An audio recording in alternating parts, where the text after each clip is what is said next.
ओम श्री गणेशाय नमः। मित्रों, मैं राघवराम मिश्रा आप लोगों का अपने इस YouTube चैनल आप और आपका अंक कार्यक्रम में एक बार पुनः स्वागत करता हूं। आज हम बात करने वाले हैं मूलांक 1 के लोगों के वर्ष 2024 के बारे में। मूलांक 1 वालों का वर्ष 2024 कैसा जाएगा, आपकी आर्थिक स्थिति कैसी रहेगी, आपका आपके जीवन साथी के साथ कैसे संबंध रहेंगे और आपका भाग्य कैसे चमकेगा, इन सब बारे में हम बात करने वाले हैं।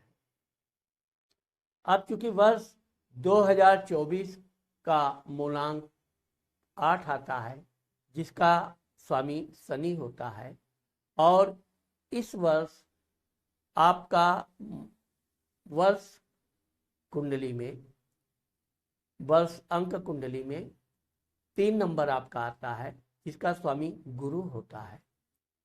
तो चूंकि अंक कुंडली में जो आपका वर्ष फल है उसके बारे में हम बताना चाहते हैं। तो इस बार आप लोगों को, चूंकि गुरु आपके अंक का प्रतिनिधित्व कर रहा है, इसलिए मूलांक 1 वालों को पढ़ाई लिखाई में खूब शिक्षा में सफलता प्राप्त होगी। परिवार में कोई शुभ कार्य होगा। अगर मूलांक 1 वालों के शादी विवाह से संबंधित कोई प्रॉब्लम है, कोई रुकावट है, तो ये वर्ष आपके लिए बहुत अच्छा साबित होने वाला है। आपके शादी विवाह का योग बन रहा है। अगर आपके घर में संतान में कोई समस्या है तो संतान की प्राप्ति का भी इस वर्ष आपको योग बन रहा है। इस वर्ष चूंकि आप काफ़ी पढ़ाई लिखाई में सफलता प्राप्त करेंगे, थोड़ा आपके अंदर अहंकार भी आ जाएगा। आपको अपने अहंकार को अधिक हावी होने नहीं देना है, और जहाँ तक हो सके आप अपने परिवार के लोगों के साथ जितना मिलजुल कर रहेंगे, उतना ही ये वर्ष आपके लिए बहुत फलीभूत होने वाला है। 2 नंबर, अब चूंकि इस वर्ष 2 नंबर के साथ हर्षल यानी कि राहु बैठा हुआ है। राहु घर में छोटी छोटी बातों पर विवाद देता है, लेकिन चूंकि आपका जितना भी अपने घर के मामले में आप विवाद से दूर रहेंगे या छोटी छोटी बातों पे ध्यान नहीं देंगे, उतना यह वर्ष आपके लिए बहुत अच्छा साबित होने जा रहा है। वैसे तो इस वर्ष आपके गुप्त शत्रु भी आपको परेशान करने की कोशिश कर सकते हैं, लेकिन आपको इधर बिल्कुल ध्यान देने की जरूरत नहीं। बुध, अब चूंकि इस वर्ष आपका बुध गुरु के अंक के साथ बैठा हुआ है, इस वर्ष अगर आप व्यापार बिजनेस कर रहे हैं तो यह वर्ष आपके लिए सोने पे सुहागा जैसा साबित होने वाला है। आपका व्यापार बिजनेस में बहुत अच्छा मनचाहा धन की प्राप्ति होगी। अगर आप कोई नया व्यापार, नया कार्य प्रारंभ करना चाहते हैं तो यह वर्ष आपके लिए बहुत उत्तम साबित होने वाला है। आपका व्यापार बिजनेस, नया काम सफल होगा। इसमें आपको मनचाहा लाभ भी होगा। अगर आप इस वर्ष पार्टनर्स के साथ भी कोई व्यापार करना चाहते हैं तो आप आगे बढ़ सकते हैं।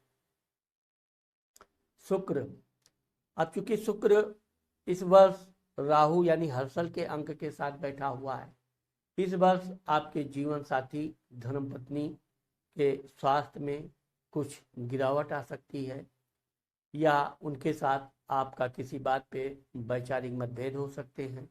लेकिन आप जितना इस वर्ष अपने धर्मपत्नी का सम्मान करेंगे, उनकी छोटी छोटी बातों का ध्यान नहीं करेंगे, या उनका समाज में जितना आप प्रशंसा करेंगे, उतना ही यह वर्ष आपके लिए अच्छा साबित होने वाला है।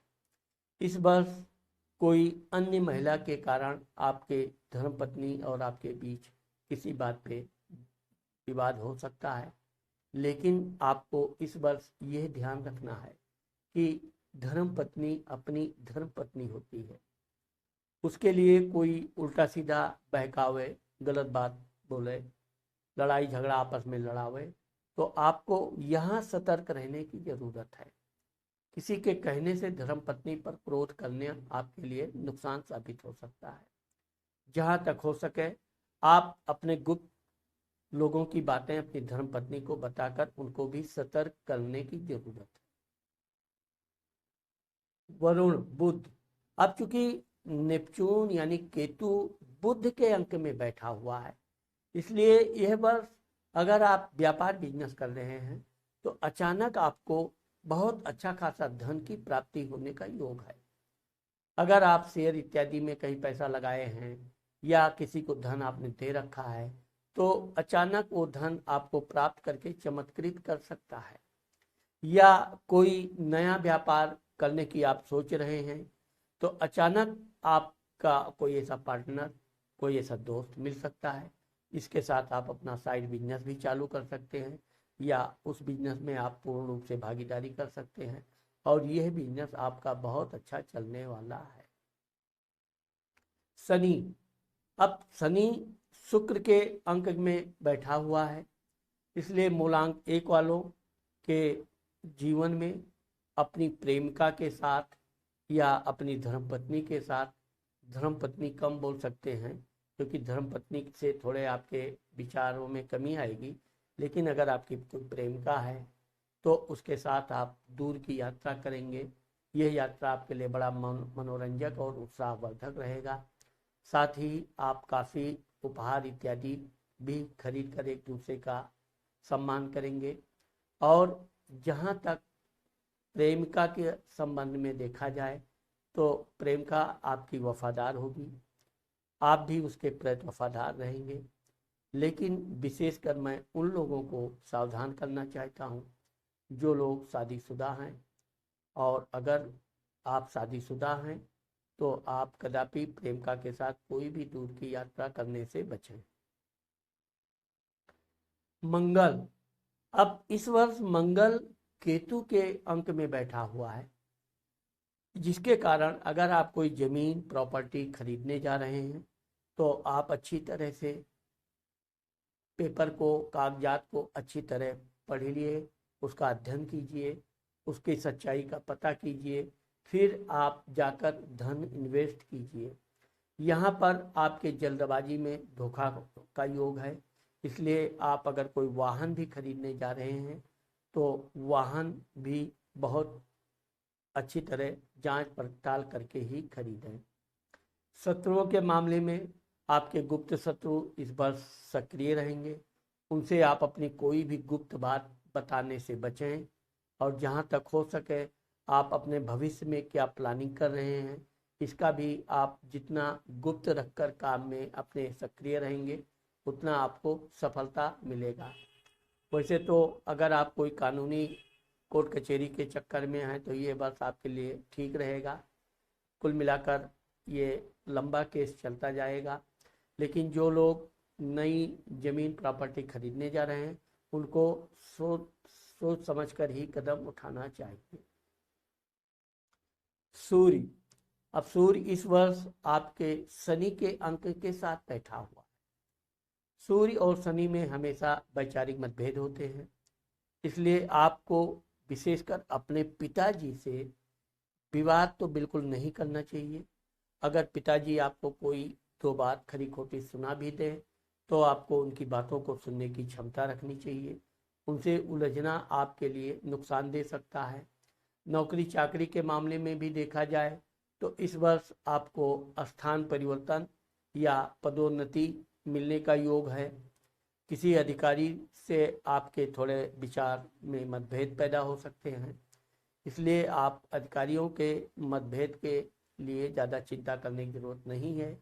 अगर आप कोई नौकरी बदलना चाहते हैं, दूसरी जगह पे आप नौकरी के लिए प्रयासरत कर हैं तो यह वर्ष आपके लिए सफलता देने वाला है। जहाँ तक माता पिता का प्रश्न है, आप अपने माता पिता का जितना अधिक सम्मान करेंगे उतना आप मानसिक तौर पे प्रसन्न रहेंगे और आपके भाग्य में चार चांद लग जाएगा।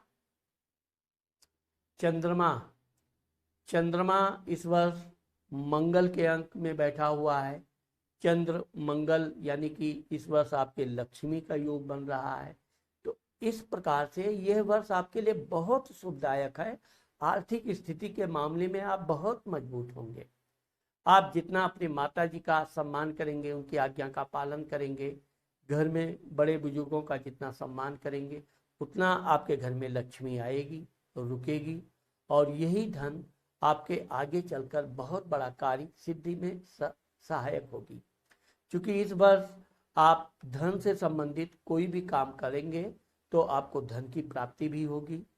आपको अपने परिवार के साथ तीर्थ यात्रा करने का भी योग बन रहा है। तीर्थ यात्रा में आप काफ़ी धन भी व्यय करेंगे, परंतु आपके बच्चे, परिवार, माता पिता सब अति प्रसन्न रहेंगे। आपका भी मन बहुत अच्छा प्रसन्न रहेगा। आपको खर्च का कोई भी दुख नहीं होगा, बल्कि आगे भी आप इस वर्ष 1 से 2 यात्राएं बड़ी बड़ी कर सकते हैं, जिसमें आपको बहुत अच्छा मनोरंजन करने का योग बन रहा है। इस वर्ष आपके अंक का स्वामी गुरु प्रतिनिधित्व कर रहा है, इसलिए आपको प्रतिदिन ओम ब्रीम बृहस्पतये नमः का मंत्र जाप करना चाहिए। साथ ही गाय को रोटी गुड़ लगा के या चीनी में मिक्स करके गाय को खिलाने से आपको विशेष सफलता प्राप्त होगी। अगर आपके घर के आसपास केले का पेड़ है तो केले के पेड़ में आपको जल देना चाहिए। साथ ही आप भगवान विष्णु या बृहस्पति भगवान की पूजा अनुष्ठान इस वर्ष में आप करेंगे तो आपको एक विशेष सफलता प्राप्त होगी। साथ ही इस वर्ष आपको पीले रंग का पेन या पीले रंग की रुमाल या पीले रंग की कोई भी वस्तु आपको अपने पास रखने से आपका मन विशेष प्रसन्न रहेगा। या अगर सोने की कोई अंगूठी इत्यादि आपके पास है तो वो आपको इस वर्ष धारण करते रहना चाहिए। इससे आपका मन बहुत प्रसन्न रहेगा और आपका मन काम करने में खूब मन भी लगेगा। इस वर्ष में आपका शुभ अंक 3 है और शुभ धातु सोना है। सोना इत्यादि आप इस वर्ष खरीदेंगे तो आपको विशेष लाभ होने का योग बन रहा है। तो मित्रों, आज मैंने आप लोगों को मूलांक 3 के आप लोगों को मूलांक 1 के वर्ष 2024 के बारे में जो बताया है, मुझे आशा है कि आप लोगों को मेरा ये वीडियो ज़रूर पसंद आएगा। अगर मेरा ये वीडियो आपको पसंद आता है और आपने मेरे चैनल को सब्सक्राइब नहीं किया है तो आप मेरे चैनल को सब्सक्राइब करना और कमेंट करना मत भूलिए। नमस्कार।